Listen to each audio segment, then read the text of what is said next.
Welcome back. This is Mr. View, and today we're going to be talking about some of the battles of World War One. Yesterday we talked about trench warfare and how it was a different way of fighting. It wasn't just lining guys up in a field and shooting each other straight on, right? So trench warfare is when you dug big trenches, big holes in the ground, and the soldiers actually lived in there, pooped, peed, slept, whatever you want to say. They did it in those trenches for a long time. They peeked their head out and they'd shoot people across at the other trench.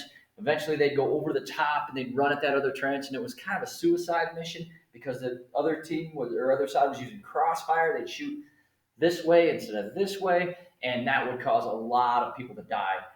The advent of the machine gun was a very big new invention during World War One. It killed a lot of people, and eventually it was shooting 800 to 1,200 rounds per minute, so you could kill a lot of people.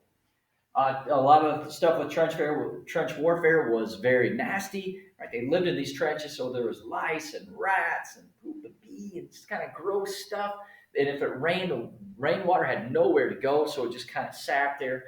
You'd be walking in it for a long time, and all of a sudden you'd get trench foot, which there's some very nasty pictures of trench foot. Let's just say that. So you definitely didn't want that. New weapons, in addition to the machine gun, included submarines, which were very dangerous and they sank a lot of ships.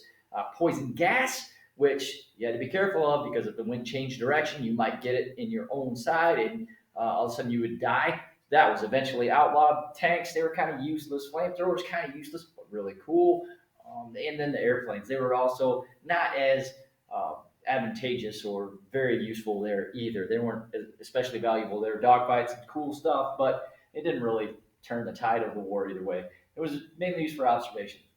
But today we're going to be yapping about some of the battles, some of the cool battles of World War One. We've kind of touched on the Battle of Liege in Belgium. Right? This is where Germany tried to walk through Belgium or go through Belgium to attack France, an indirect attack, if you will.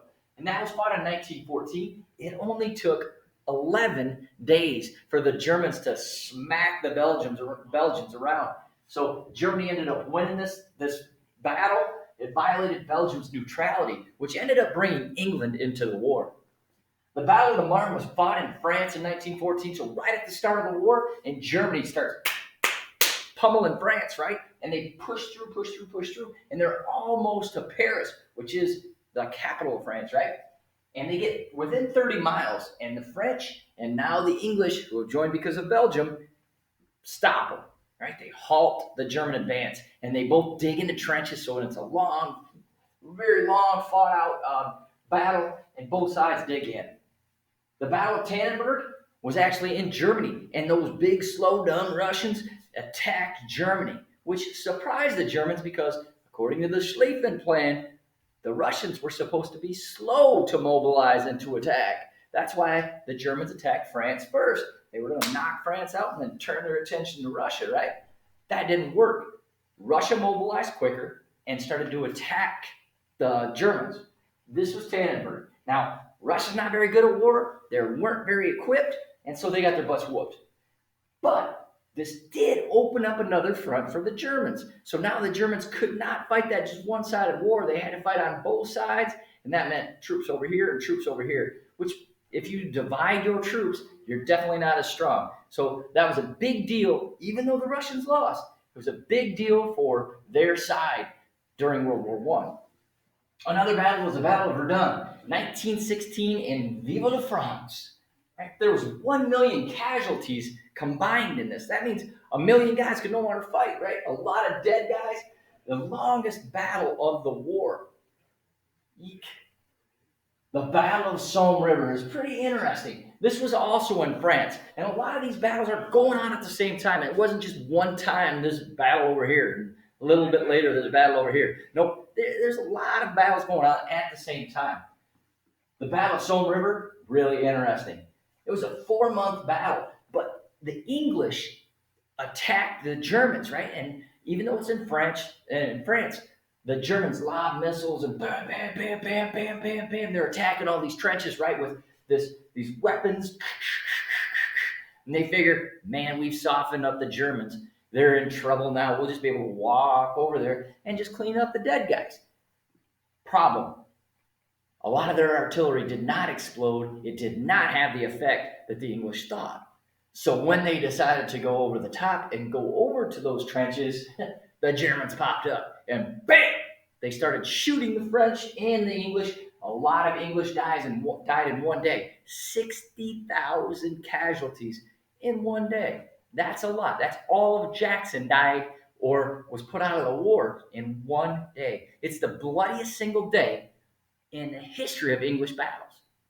So unbelievable. They really overestimated their artillery and what had happened to the Germans. And it was just simple for the Germans to kind of wipe them out a little bit. Overall, 1 million lives lost in the Battle of Somme River.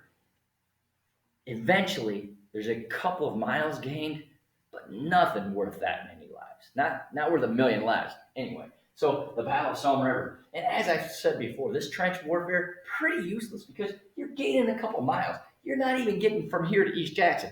Not that anybody would want to go to East Jackson anyway. But another battle was the Battle of Jutland. And this was really the only major above sea battle, right? As far as naval battles, a lot of submarines sinking ships. But this one was actually a naval battle where the Germans tried to take on the English in the North Sea. Mistake. The English are tough in the Navy. And even though Germany tried to defeat the English Navy, they did not do so. England ended up keeping control of the North Sea, even though the Germans sank more ships and killed more people. They still lost because they didn't gain control of that North Sea. There were 250 ships and 100,000 men involved in this battle. So that's a lot, right? So these are some of the major battles during World War I, but there's not all of them. I'll cover some more later. I want you, for your assignment, to find a battle of World War I and give me all the very relevant details. If you pick one of these, that's fine, but you have to give me more details than I gave you. You can do it in a PowerPoint, or you can just give me Google Slides. I don't care what you do as far as giving me the information. I don't want you copy and pasting it. I want it in your own words, right? So make sure that's all your own work, and you can include some pictures if you want to spruce it up or whatever. I might even give you some extra credit. Some of you definitely need it, right? Make sure you get this done on time. This will be due on Monday by noon. Have a great weekend, everybody.